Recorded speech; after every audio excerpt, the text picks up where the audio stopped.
On July 18th, HBO launched the two-part, 5-hour Billy Joel documentary, And So It Goes. This isn't a review of that because I've not seen it. I would love to see it, but so far I haven't had access. What I have had access to, though, is the fact that Billy, on the very same day, and what I can only assume is no coincidence at all, received a fresh glut of platinum and gold certifications for several albums and a whopping 22 singles. So let's have a look and see just what he has added to his already impressive tally. Hey, I'm JSB. I'm an actor, which is irrelevant to this particular video and indeed most videos, but I am also a lifelong Billy Joel fan, which I think is more relevant, hopefully. And I'm also a one-man repository of chart facts and gold and platinum award facts. In other words, a total geek. So on that note, I was going through the RIAA, which is a really hard anagram to say, or acronym as it actually is, and looking for something else the other day, and I spotted that in the recent certifications was all these new ones for Billy. And I thought, well, that's interesting and worth a video, and I hope you agree. So let's dive over and see what there is to be found. All right, so here we are indeed in the RIAA website, the Gold and Platinum program, which, remember, record companies or somebody has to request an audit and pay a fair amount of money to do it. So somebody must have decided, probably at Sony, that it was worth doing for Billy to coincide with the launch of the documentary. Well, let's have a look and see what's been added to his very, very impressive tally as it stands. So we're starting off with some albums here. Piano Man, of course, not his debut, but his first properly big album, even though it took a long time to become so. That has now been certified 5 times platinum, so 5 million sales. And you'll see, of course, it was released November of 1973, and it took almost 2 years to go gold. And then it's been gradually working its way up since then. It's been a long, slow, steady seller for the man. And it's a great album, I think. A bit of an underrated gem. People know the title track, but there's an awful lot more to be found on there. After that, we have An Innocent Man, his album from '83, which was a success right out of the box. That is now sitting at 8 times platinum. And here you see the difference. It took Vienna Man 2 years to go gold. It took An Innocent Man not quite 3 months originally, and then platinum in the same amount of time, and then multi-platinum a year later. And again, it's just been growing, but it hasn't had a fresh certification since 1994. But now it's up to 8 million, which ranks it, I'm going to say, third equal on the studio albums. I'm thinking that's the one we're going to look at next. The Stranger is number 1. And then I think this sits alongside 52nd Street on 8 million. But yes, The Stranger is indeed next up. Billy's only diamond album, not counting the massive greatest hits album, of course. And that is now 12 times platinum. And again, this is one that was his big breakthrough. And it was a pretty fast breakthrough. If you see here that it was released September 77 and had gone gold by the 1st of December, and then platinum the following month. And again, I mean, this has just been a steady seller throughout the years, and rightly so, as it's a masterpiece. That's it for albums. And, you know, I thought, come on, the Nylon Curtain's got to get triple platinum at least. It's been sitting on a mere double platinum, which for most people is impressive, but for Billy is nothing. Same with The Bridge, which is considered one of his lesser albums, but is not. Anybody who believes that is wrong, or just has a different opinion to me. It's probably that, isn't it? Never mind. So let's have a look and see all these singles that have been granted a boost. And it starts with the familiar title, Piano Man, which, of course, as a single, wasn't a massive hit in its original life, only reached number 25. And let's see, when did they even give that gold? That was only given gold status 2005, I mean 20 years ago. But now it's up to 8 times platinum. That's just insane. I mean, most of this is, I mean, it says type digital, so we're really going off streaming, which is fair enough. It's a song that has outpaced its original chart position, as I guess some other songs are going to have done as well. When we look at what's up next, we've got Uptown Girl, We Didn't Start the Fire, and It's Still Rock and Roll to Me. Now, those were all huge hits anyway. 2 of those were #1 singles. Uptown Girl was #1 in the UK, but only number 3 in the US, you know, only number 3. And I believe that went gold on release. Now, gold singles after about 1982 were rare as hen's teeth because you had to sell 1 million physical copies, and single sales kind of fell off a cliff in about 82, 83, after Eye of the Tiger and the Michael Jackson singles from Thriller. Pretty much nothing went gold. Even number one singles would not go gold.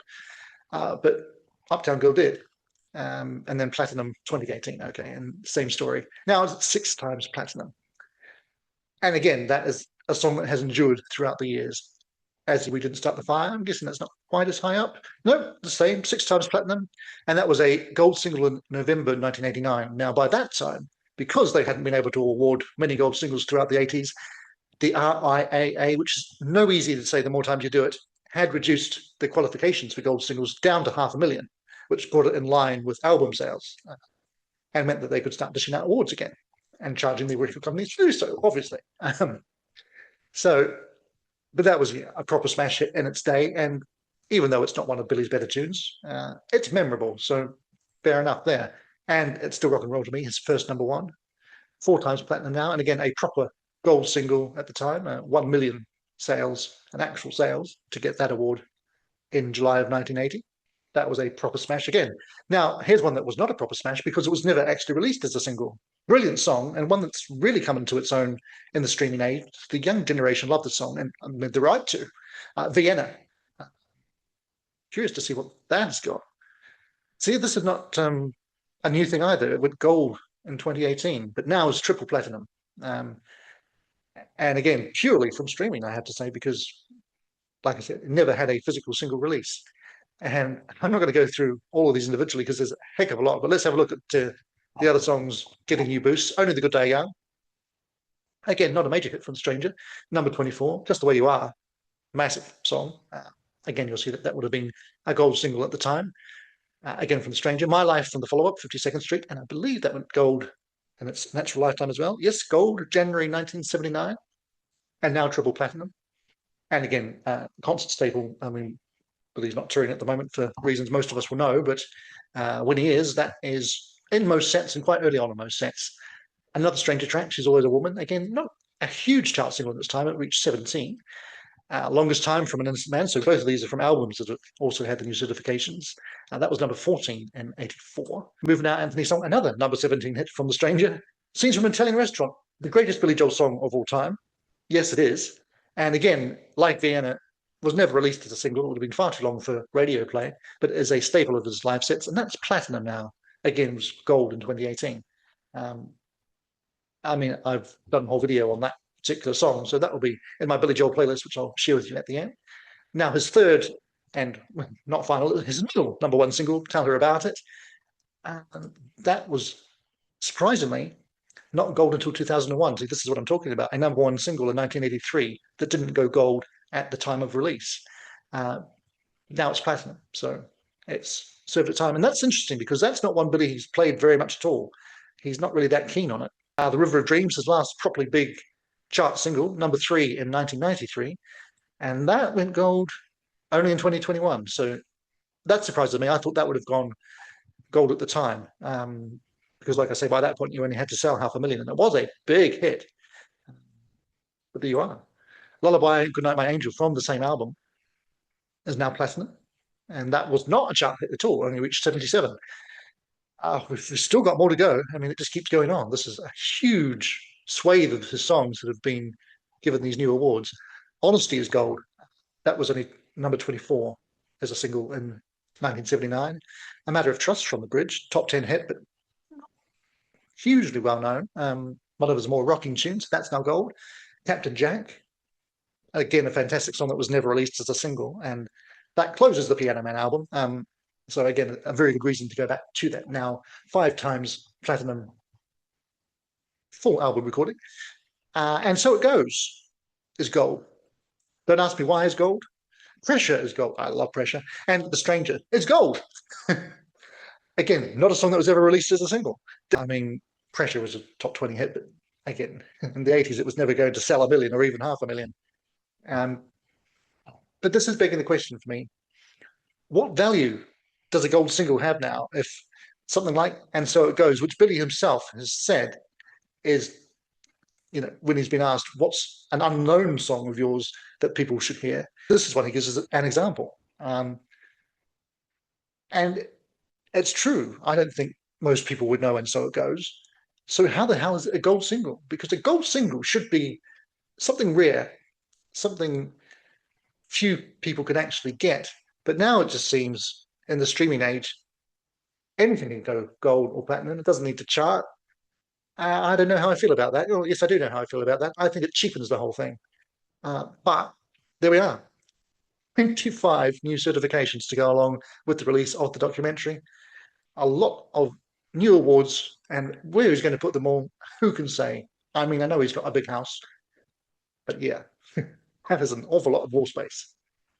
All right, there you have it. Uh, what do you think about gold and platinum certifications? Do you even care that they exist? Do you know that they exist? Well, you do now because I just talked your ear off about them for a little while. Um, yeah, it used to really be very solid. You had to sell a certain amount, and it was all done on physical sales because that was the only way things were measured. Nowadays, like most things, even the charts, they don't have the same cachet that they once upon a time did. But it still makes for interesting reading, I hope. And if you disagree, you've probably clicked off by now, but I hope you haven't. I hope you stayed with me for all of that.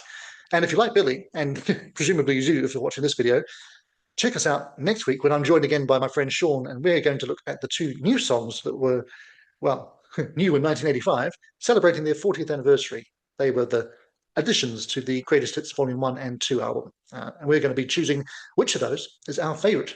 Neither of them were on this list of songs. And again, they are songs that, if everything else has been certified, why not them? All right, well, I will see you there or on one of the other helpful suggestions that YouTube has floating about my head right about now. So thanks for watching today and bye for now, but not for long. Acting is reacting. This does not mean acting again.